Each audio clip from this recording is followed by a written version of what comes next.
Hello and welcome. I'm Leigh-Ann Gerrans and you're watching W News Extra, broadcasting live from the Al Arabiya headquarters. These are our top stories.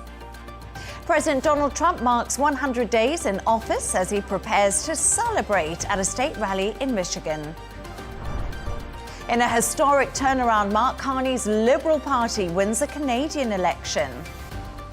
And as Ukraine's President Volodymyr Zelenskyy accuses Putin of another attempt at manipulation over his latest ceasefire plans, we have a special interview with the advisor of President Zelenskyy's chief of staff.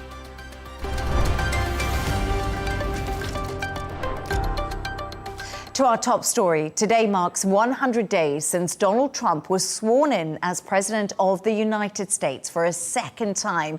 The 100-day milestone has always been viewed as symbolic and a time to reflect on a president's progress. Over the last 3 months, Trump has continued to be a divisive leader. Critics argue he's overstepping his powers and damaging international relationships. But supporters insist he's delivering on his election promises by taking action. Here's a look back at some of his first 100 days at the White House. Be cute. I don't want to be a wise guy, but the Riviera of the Middle East, this could be something that could be so bad. This could be so magnificent. You don't have the cards right now. With us, you start having not cards. Playing cards. Right now, you don't. You're playing cards. You're playing cards. You're gambling with the lives of millions of people. You're gambling with World War III. I think that we will make a deal with China. I think we've had some very good talks, but we will have some very good talks remaining. And, you know, I view it, and some people say, oh, rush. I think we have a lot of time. Let's be honest. The European Union was formed in order to screw the United States. That's the purpose of it. And they've done a good job of it, but now I'm president. We need Greenland for national security and even international security. And I think we're going to get it. One way or the other, we're going to get it. Canada only works as a state, keeping "O Canada," the national anthem. I love it. I think it's great. Keep it. But it'll be for the state, one of our greatest states, maybe our greatest state.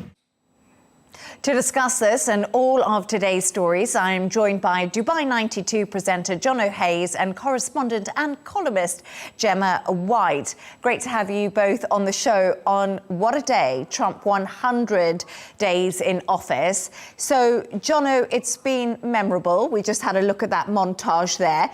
A lot has happened, but which moment stands out for you the most? I think it's been memorable, but it's also been memeable. I think it's the most memeable presidency in first 100 days that we've seen in living history. There's certainly been a lot of sound bites just from the clips that we've just seen that really stand out from the Trump administration so far.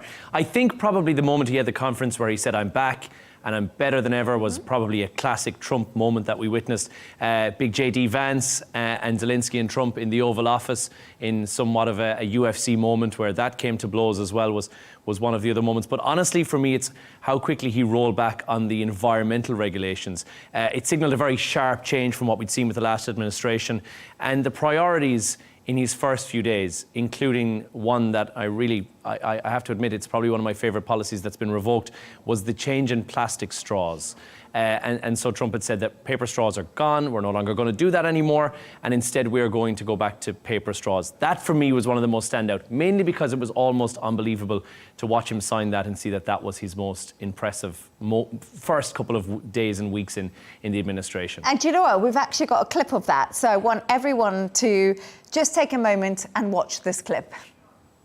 Going back to plastic straws, these things don't work. I've had them many times, and on occasion they break, they explode.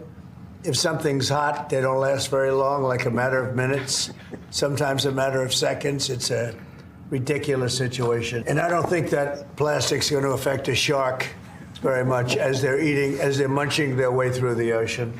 Okay. So, Gemma, I would agree that sometimes paper straws can be a little bit annoying. I'm not sure if they can explode.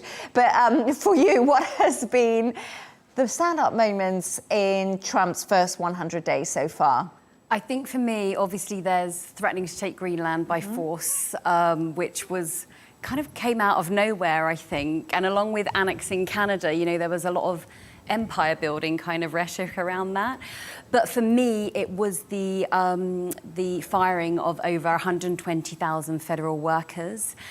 For your first 100 days, you know, decimating the workforce and increasing unemployment just seemed like a really foolhardy way to begin. Also, the dismantling of the Department of Education. Now, obviously, each state sets their own curriculum, so the Department of Education doesn't oversee the curriculum, but they do oversee things like grants for low-income families, people, students with disabilities. And so there'll be so much anxiety for those families hearing that the department's going to be dismantled, and they're going to be wondering, well, how are we going to get our Pell Grants? Where are we going to get the special dispensations for our children from? So a lot of anxiety created in 100 days. Absolutely, and we've seen a lot of pressure in the way of protests being put on Donald Trump. That's one of the things that people have been talking out about.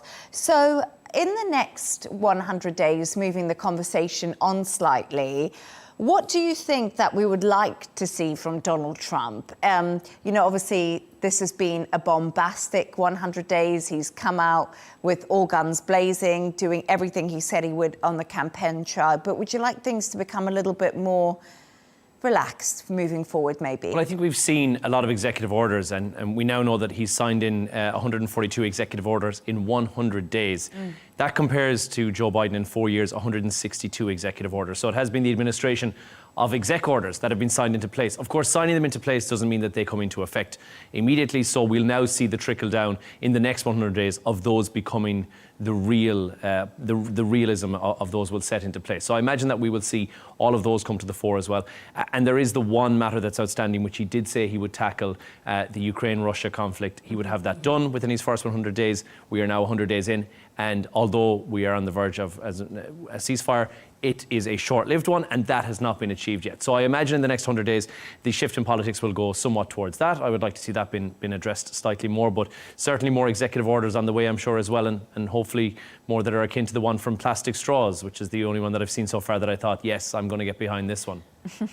How about you, Gemma? What would you like to see from Trump going forward? I'd like to see more calmness, more stability. I would like to see less anxiety. There's a very famous saying, which is, when America sneezes, Britain catches a cold. And I think we don't just apply that to Britain anymore, we apply it to the world. So I would like fewer metaphorical sneezes from the US. I think more nose to the grindstone. As you said, there's been all these executive orders, and now it's time to sort of put your money where your mouth is, which Trump loves doing. You know, it's the art of the deal. It's here's the words, now I'm going to do the deal. So I would thought he would relish the chance then to back up all of his orders with, well, here's the evidence, here's the receipts, you know, this is what I've done.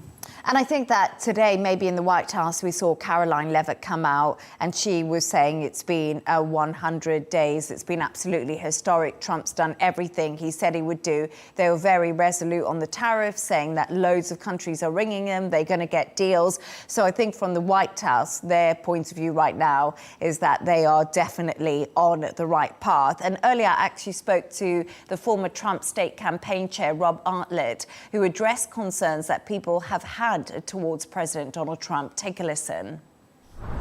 Well, I would say they're fabricated, and I don't think that they're real. What I mean by that is, again, President Trump is doing exactly what he said he would do when he ran for president this second time. So what he's doing is he's placing focus on America and making America first. And what does that mean? Well, you first start off by securing our border. You getting rid of the illegal criminals that are in this country, and that's what he's doing. He's deporting tens of thousands of them, with a lot more to go. So he's safeguarding that. He's creating an equal playing field when it comes to our economy, meaning the tariffs. He's putting a focus back on American manufacturers and also back on the American consumer. So to me, he is doing exactly what he said he was going to do. And I think people should be concerned, well, because there is a new sheriff in town, there is a new president, whereas his focus is America first. and not everybody else. And I think that is a welcome conversation and a welcome shift, if you would, here in America. And the American people voted for that. And I believe the majority of the American people are loving the fact that he's actually been doing just that. And I'll also add removing of the fraud and the waste within our federal government. We all knew it existed, but I think very few people believed it was to this level.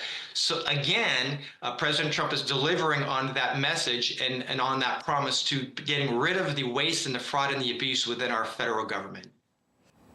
There we go. So that was Rob speaking to me earlier. And as I said to you, he's completely behind the president with everything that he's doing. Trump also, interestingly, gave an interview to The Atlantic, which was something that obviously caused chaos when the Signal Gate came out. But he said, the first time I had two things to do, run the country and survive. I had all these crooked guys.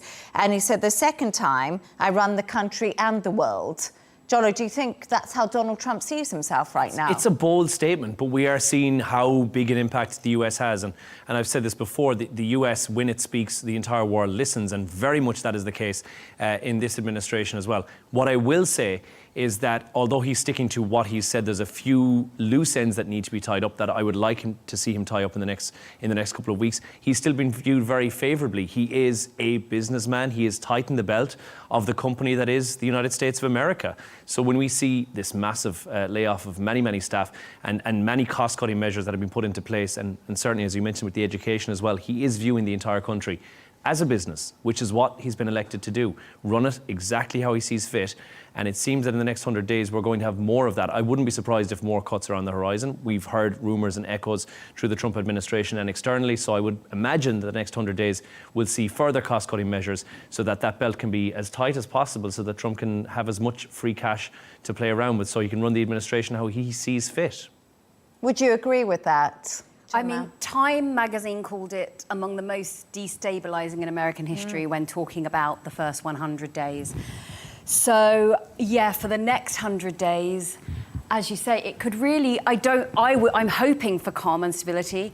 I don't believe that's going to happen. I think it's going to get more and more. I think they're going to go faster and faster, bigger statements. I don't think the rhetoric on Greenland is going to come down. I think the rhetoric around Canada, that's kind of played out now. And now we have Trump 2028 as well, which is a new, air quotes, joke that apparently he made. But a lot of his supporters have really clung on to that. They're getting hats made. They're feeling very strongly that he could go for a third term, which is obviously against the Constitution. So I'm wondering if we're going to see any more of that, joke or otherwise. Well, there is a way around it, and he has figured out the way to do this already. And cleverly or not, he's discovered that if J.D. Vance runs and gets elected and takes to the White House, and then J.D. Vance steps down, whereas Donald Trump has been serving as VP for the time, he can take the position of president once again. And that may be the workaround that he'll see in 2028.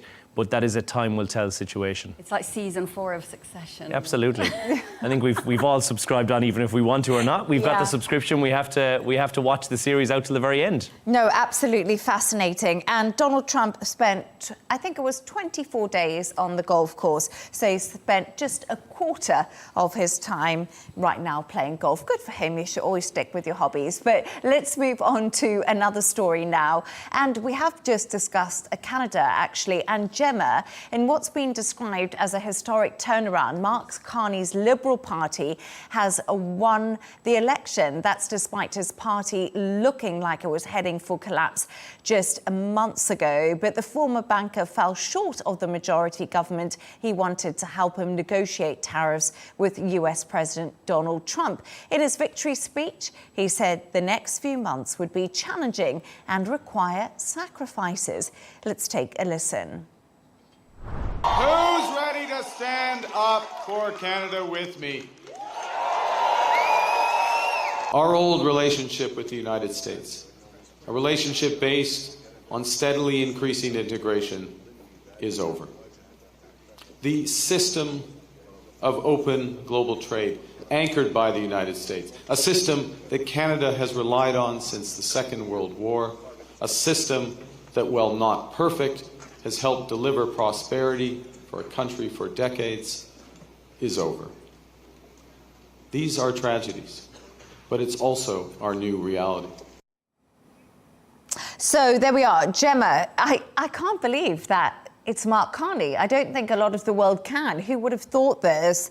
When Justin Trudeau stood down, it looked like pretty much the party had been completely decimated. Yeah. But Carney's just turned around a sinking ship, really. I mean, to the layperson, he has come out of nowhere. But obviously the people in finance, they know that he's been governor of Bank of Canada, governor of the Bank of England, seeing them through Brexit. I think what people like about him is he is a political outsider. And obviously Trudeau was part of a political dynasty. And so there is this freshness and newness about him. I think what's very interesting, as you said, the Liberals were going to lose the election. Poilievre and the Conservatives were on track to win. Poilievre put all his eggs in he was called Donald Trump light, and he very much leaned into that. When Donald Trump started talking about making Canada the 51st state, sentiment in the country absolutely turned on a sixpence. And so Poilievre found himself with the wrong message, and Carney stepped in, looking like the strong man of Canada. We're going to stand up to our neighbours. And I think that was a massive factor for voters. Yeah, absolutely. John, I don't know what your thoughts are. So with Poilievre, and he obviously was a front runner on this. Everyone was convinced, but the rhetoric of him being similar enough, or his policies aligning too closely to Donald Trump for Canadians, who are the nicest people in the world, was far too risky for the Canadian public to take on board. So the shift in sentiment was very dramatic, and it seems nobody expected this to happen. And Mark Carney will now take the reins, and it seems that your background in politics is no longer required in order to be able to have a career in politics. Well, I guess we can see that with Donald Trump, can't we? Obviously, we were talking about that earlier, businessman, and now he's running the USA, and of course, Mark Carney. I feel like a lot of people maybe also thought that he was a reliable hand because he's been in the public eye for so long, Mark Carney. But earlier, I actually spoke to a Toronto-based journalist, Sam Jabri-Pickett, who told me Mark Carney will actually meet with President Trump in the not-so-distant future. I think it would be against everything Mark Carney has showed himself to be if he were not to meet with President Trump. But here's the thing, 78%, almost 80% of Canada's trade goes to the U.S. The only reason there was a trade deficit was because we sell them a lot of energy. I think it would be really outside of what Canadians are expecting if he doesn't meet with Trump. You know, he ran one of the most anti-American campaigns in Canada's history.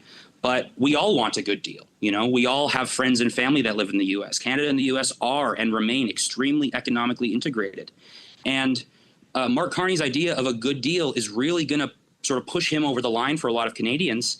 And advocating for Canada, Canadian businesses, the rights of Canadians, Canadian sovereignty are all going to be big things. And all those things need a deal. Mark Carney's going to be leading the G7 later this year. And when those meetings happen with other major world economies, which Mark Carney is familiar with, I think, of course, he's going to be able to meet with Donald Trump. I thought that was quite interesting how he spoke about Canada and America being so interlinked. And I feel like the rhetoric of late has made Canada almost more national, stand together. We rarely hear about Canadians in general kicking up a fuss about things. So it's nice to see them be passionate about something and something that is political. However, it is bad news for Pierre, because unfortunately now he's lost not just this race, but he's also lost his seat, a seat which he's held since 2004.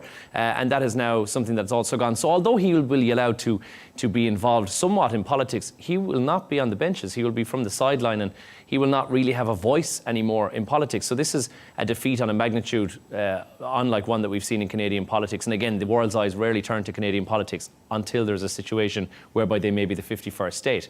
And so I believe for Poilievre, this is going to be a disaster, politically speaking, for him. And this takes a complete turn and takes him out of the game completely. So he may have to stand down entirely from the world of politics, or may just look on from the sideline. Unfortunately for him, this has not been a very good outcome. And obviously Mark Carney's promises of housing shortage to tackle that, a cut to tax for the lower tax bracket as well, and and also to raise the defence spending for Canada, which has up until now not really been such a massive concern. That has all resonated with the Canadian people and led to a huge success for Mark Carney, who will now work to make up a government with the minority which he has as part of Labour. I must admit, I watched Pierre Poilievre's speech today when he obviously said that he had lost the election. And I did think it was actually gracious. He said, you know, we'll stand and hold the government to account. And I actually thought, fair enough, you know, you've come out and you've held your head up high, looking for the shining light. But Gemma, do you think that Carney is the man to negotiate with Trump? I think this is what everyone is asking, because obviously Trump is such a strong man. He likes to see a strong leader. Do you think maybe we've got that in Carney now? What I'm going to find very interesting is Trump has a lot of bluster and blarney when he talks. He makes big declarations. And when you've got someone like Carney who's very calm, and he actually knows money, he knows financial institutions, he knows business. I'm wondering, a lot of Trump's businesses haven't done very well. You know, we see him, or he likes to show himself as this big businessman, but his history of business, you know, there's a lot of failures in there. So I'm very interested in what happens when someone who likes to make big dramatic statements comes up against someone who is very calm and thoughtful and considered. And I can't see Carney getting dragged into all these, you know, big declarations and conversations. I see him holding back and definitely being the calmer of the two when it comes to their meetings and conversations. Yeah, no, absolutely. I think that is very accurate. But thank you so much for all of that talk on Canada's election, a pretty historic moment for the country today.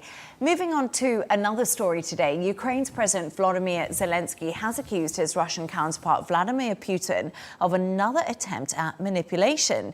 His warning comes after Putin announced he was planning to pause fighting in Ukraine for 3 days next month. The planned ceasefire will take place around Russia's 80th anniversary celebrations, marking the end of the Second World War.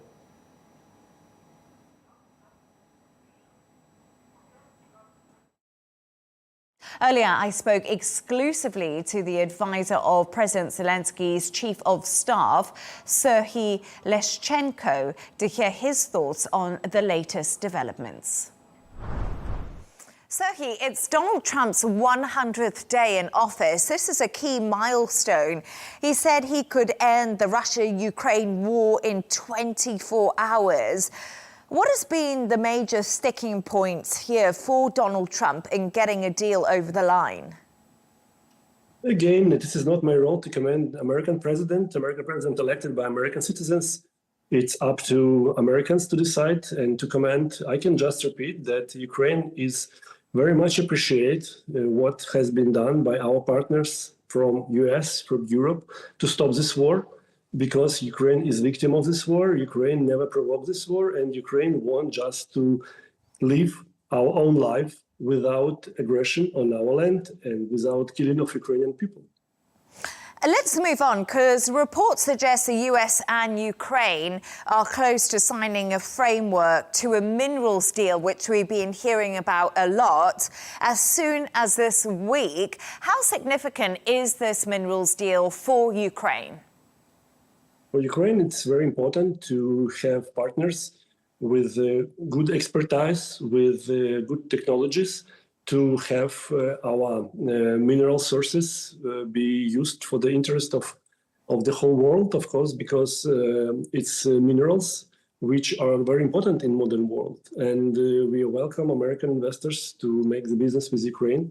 We believe that presence of American money on Ukrainian land will help Ukraine to defend the territory, because it will violate not only Ukrainian law and Ukrainian territorial integrity, but also American presence of financial interest on Ukrainian territory if Russia continues the war. That is why we always welcome to have partners, reliable partners, to have business together and to have financial interest together.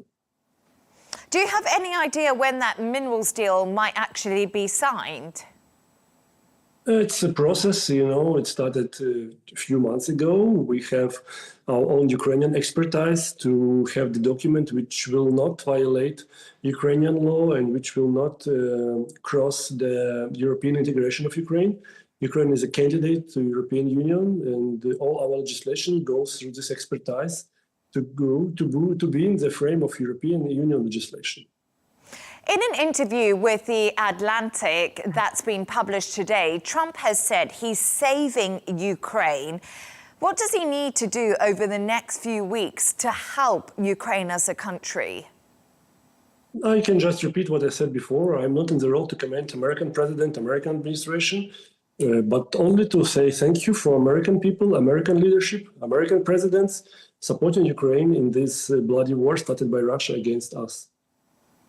Serhiy, I just want to ask you, right now in Ukraine, what is the feeling on the ground and what do citizens living there want to see achieved when it comes to negotiations and a possible ceasefire deal?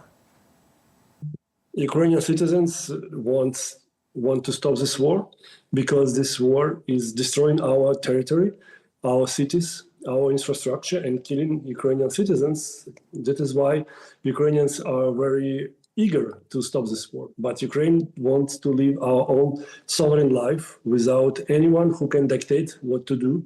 And the current status quo in Ukraine, that Ukraine has to defend our territory and to have a peace as soon as possible. Advisor of President Zelensky's Chief of Staff, Serhiy Leshchenko, thank you so much for joining me. It was a pleasure to have your insights.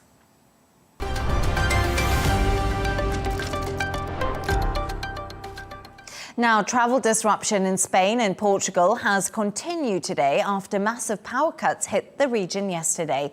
Spain's King Felipe has chaired a national security meeting to discuss why the blackouts happened.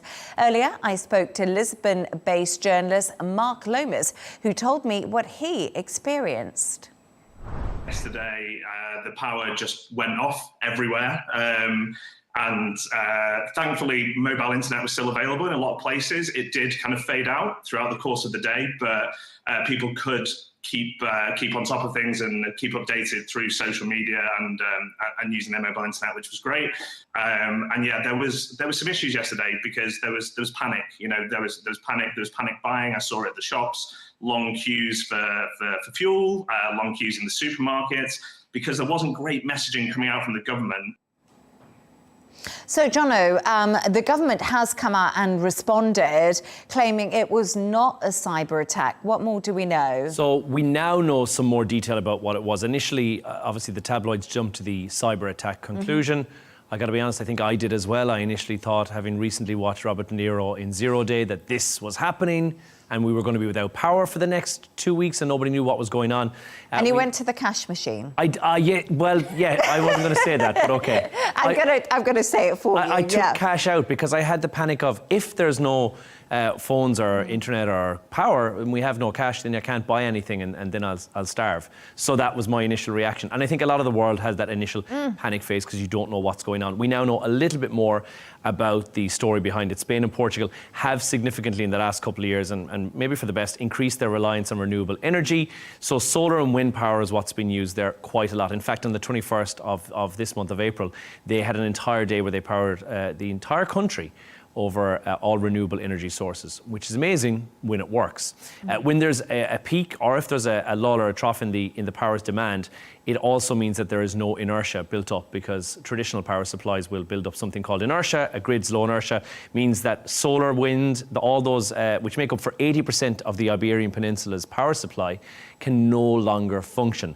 And what you have then is a huge power outage, much like what we've seen. The initial reports had said it would take up to a week to get everything back. The latest reports indicate that 99% of the country is now back and operating once again. So although what it seems on the surface was a great thing to do for the environment, it turns out may not have been that great, because the grid was simply not built to withstand having low inertia at any given point had there been a surge in the demand. So we've now ruled out the initial issue, which was that there would have been a solar storm, and we've ruled out the initial cyber attack concern as well. Gemma, what I found fascinating is yesterday the lights went out. People were obviously really panicked. They didn't know what was going on. As Jono said, 7 days they were predicting it could be to get everything back up and running. And there was panic, wasn't there? We saw people in the supermarkets, flights, travel, everything's been affected in many ways. Yeah, I mean, you referenced Zero Day, is it called? 0 Day, right, yeah. I haven't watched it yet, but my mind went to Die Hard 4, where there's a big cyber attack and the first thing they do is shut down the electricity. So I'm glad we've sort of gone straight for Hollywood when it comes. Conspiracy theories will say otherwise, but it would appear that it's I'm not glad that. you're both dramatic. We are, immediately. I did not go to an ATM though, so I was not that dramatic. No. But, yeah, there were flights cancelled, both arrivals and departures into Portugal, but no airports actually closed down. There were no full closures, so they had backup generators. 35,000 train passengers had to be rescued, though, which I thought was like a huge number, not making as big a headlines as flights, obviously. But now very much back to normal. I think for me, what I remembered power cuts when I was a child, and we found it very exciting. You got to get the candles out or the torches from the garage, which you had to find in the dark. And it was super exciting. So the fact that now we immediately go to panic, I think speaks to how the world has changed and also how we can't deal with just a few hours of discomfort. No, I think that is such a good point, because when Jono said he went to the cash machine, I was thinking I have no idea where my card is, I wouldn't know my PIN number, and I completely rely on my mobile phone to pay for everything. So, yes, maybe we are uncomfortable, but at the same time, that's the way we live now. Yeah. But I think it's creature comforts. We're used to it. And the initial phase of, and as you say, when the power went out, and it would happen a lot when I was younger, same. But the initial excitement is 2 or 3 hours, I think. And then the excitement of, I don't have TV, I don't have any hot water for a cup of tea.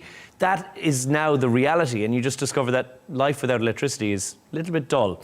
So I was concerned. And I think that would have been the panic buying. We did see shelves empty of everything. The usual absolutely. toilet roll and bread was empty across Spain and Portugal. So the usual panic buying. But this happens with anything, doesn't it? Anything that's a minor glitch in the society fabric indicates that we have to go out and stock up on as much pot noodle, toilet paper and bread as we possibly can. But you Otherwise, can't it's not a boil panic. the kettle for your pot noodle. Doesn't matter. You have them in the house. You have them in there anyway. You future-proofed yourself if you figured out a way to make fire. Yeah, that's true. Do you think the pandemic has fundamentally changed how we respond to like a crisis, even something that was quite short like this? I was actually thinking that earlier, because, you know, when we saw the panic in the shops, I thought, gosh, that is not far from what the pandemic happened. And it was so interesting that time, wasn't it? Because I think maybe this has just made us feel more uncertain about what the future holds. Because you remember, before the pandemic and the lockdowns actually hit, we heard about COVID and like a flu that was circulating. And then all of a sudden, it just seemed to be like, the world made this massive decision to lock down, and maybe it's a little bit that uncertainty is still within us somewhere. Yeah, it's a panic that you always have, and I think, and it's certainly, I'm guilty of this, this generation are not as prepared as the generation that went before. I buy food day to day. 100%. I'll go daily to a grocery store, whereas my mum and dad will go once a week. They also will have a generator that can power not just their house, but also several neighbours as well. They could live off-grid if they wished. So we don't have that ability. If for one simple minute a switch trips in my house, there's a panic. I mean, I'm not going to go and buy everything off the shelves, but there's a panic. So I think we're not built, we're not set up for panic stations. I would like to say I didn't panic and I didn't buy toilet roll when they said there was going to be a lockdown, and I didn't have any for a really long time. So now I'm going to believe the panic when it comes. You've learnt your pandemic lesson. Yeah, yes. Buy toilet roll when they tell you to. And then, and finally, we've reached that point in the show where Jono and Gemma, you've come up with a couple of quirky stories of the day. And Gemma, let's start with you. Apparently, we should take some life lessons from the Germans. Yeah, we should all be speaking like Germans. It's a new self-help book. It's been a big seller in Germany, over 800,000 copies sold. It's by a German life coach called Karin Kuschik, and it's called 50 Sentences That Make Life Easier. Now, I'm going to dispute the word easier. I would change it to make you have no friends for the rest of your life. So some of the sentences, and it really plays on sort of stereotypical German bluntness. My favourite is, I've just realised this topic doesn't really interest me. You're at a dinner party. Yeah. Someone's talking and you're bored, you're not interested. So instead of listening politely, which I would do as a British person, perhaps I might be doing a mental, shopping list in my head, but I'm still there. But according to Karin, we should say, I've just realised this topic doesn't interest me. And then we were talking earlier about how you react to that. What's your reaction at the dinner table? Again, I think, and you're, and rightly so, a very proper British person in that you will just be polite about it. And I think, why not embrace the Germanness of it all? Yeah. It's wonderful. And there's a lot of time when I was younger, there would have been, I would have had FOMO. Not going to an event or a night out or someone's birthday party, I would have had FOMO. I don't know when it happened, but a switch went off somewhere, and now I have JOMO. I have the joy of missing out for everything. No, I agree. I'm exactly the same. But I'm like you. I don't have FOMO. I don't really care what anyone else is doing. And also, I'm quite direct. I think if someone's having a conversation I don't really want to listen to, I'll probably just be like, oh, I don't know anything about this. It's not really my wheelhouse, if that makes sense. I think it's better. And again, we're built from a very young age to be polite, to respect our elders. But if I'm bored in a conversation, and the Germans have said it's okay to do this, I think we should embrace it a little bit. And I know that's going to go against I know Gemma's going, oh, that's going to clench every bone in my body. I feel like I need to join a queue or something. That's how my Britishness is coming out. But then, is it up to you to then come up with a new conversation? What if they think that doesn't interest them? Do you leave dramatically after you've made this big statement? Or do you sit in the awkwardness? It would turn into like a comedy sketch, I think, if everyone's like, okay, so what do we talk about? What happens after? Well, I guess that's how you would take it, because I wouldn't be offended if I was having a conversation with you and Jono and you were like, Leigh-Ann, this doesn't interest me. I wouldn't be offended by it. I'll be like, oh, thanks for being honest, moving on. Yeah. I don't know, it depends how you would take that. I don't think, maybe some people would be really offended, but I don't think it would be something that would offend me. It depends, and you have to, again, you play your cards close to your chest on this one. If somebody's talking to you about their children, and then you go, that's really nice, but I honestly don't give a hula hoop about this, I don't care. Seems a bit harsh. But if it's something that is political, or maybe you feel like it's not relevant to you, or it's something that you just want to move the conversation on, the onus should be on you to move the conversation as well. That's amazing, but let's move it to, what about this, or what about a different angle? Come up with a different angle on it, because the Germans... a more polite way of saying it, as you said. I guess, that's better. And I think this is very blunt, I think, very blunt. But I don't want to go down just the 9, we're moving on. That's not the route I want to take. I understand what they're saying, but I think the Germans have got a word for everything. I'm sure there's a word for this being directless. They do have direct as well. Yeah, Schmetterling, one of my favourite. It's wonderful. But they have words for everything, and I think they've just come up with something that we needed in our lives that we didn't really know we required. Interesting. And I must admit something, that sometimes when people post all the pictures up of their kids on the first day of school, it really annoys me, like on Facebook. And sometimes I'm just like, oh, I just want to block go in the comments section and say, this does not interest me. Hate me, but it really doesn't interest me. I must say something. You're losing friends. Yeah. We're definitely going to lose friends. Okay, let's pull it back, because everyone post your kids, thank you. And just one thing, and Jono, your story, it's a British lad is Europe's best gull screecher. Gull? Have I said it right? He's a seagull. Seagull. Yeah. What a great title to have on board. Yeah, a 10-year-old from Derbyshire in England has just retained his title of the Gull Screeching Championship crown. His name is Cooper Wallace. He won the gold in the junior competition at the rather unusual competition in Belgium. He came up against 21 other people, went on to play this as well and to try and take him on. His little sister was involved, and his mum could not be more proud. She came in 4th place as well. And he's won an incredible prize, a gold medal, and a hamper with sweets, biscuits, crisps, and fizzy drinks as well. I feel like we definitely couldn't do this without hearing it, so let's take a listen.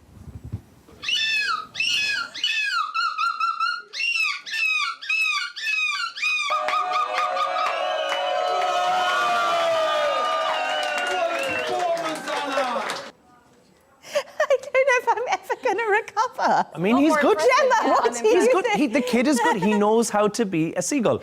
And ironically, and you mentioned this earlier, Gemma, he's won prizes that the seagulls will now probably steal off him. Exactly, you need a bag of chips. A bag of chips would be perfect.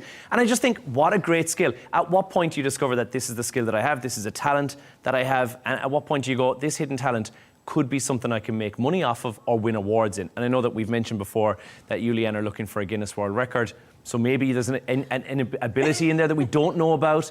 Maybe there's another animal noise that you can make and dig into your African roots and say there's an animal noise that I can make. I used to think I was quite good at making a chicken noise, but it's probably not something I'm going to do right now. But I don't have any hidden talents. What about you, Gemma? Any hidden talents? I can make a bra out of a napkin. That's something everyone needs. Absolutely. Do you know when I would need it? If I'm on a cruise ship and it goes down. Yes. Yeah. And I get onto the desert island and the linens wash ashore because I would need that to happen. I could open a bra shop and start my own kind of small industry. You've thought about this. Are the powers down and you're in Spain or Portugal and they can't accept cash, you're making them out of your napkin. Yeah. And I have to say, this topic does interest me. See? So I'm very happy There to we talk are. about this. I think when people find it's a party trick more than anything else, you need to dig into that and be like, oh, I can do a good party trick. Do that for people. And who knows, you might stumble upon winning a gold medal. Mine is I'm double jointed. I don't think there's gold medals for being double jointed, to be honest. Well, we can always invent one. I mean, I don't know what the record would be. I don't know, I can't get over the seagull. Like, who dressed him up? The mum. The dressing up was the best. Was a great The part proud of mum. it, yeah. Lauren said she's unbelievably proud of both of her kids who did absolutely brilliantly on the stage. And I just think aim high. Yeah, Don't mind getting them into definitely. Mensa seagulls. And I must say, Mum, well done. You get a gold medal for the outfit. But they were great stories. Thanks so much to today's guests, Dubai 92 presenter John O'Hays and correspondent and columnist Gemma White.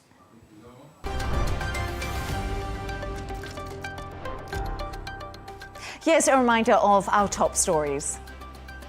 President Donald Trump marks 100 days in office as he prepares to celebrate at a state rally in Michigan.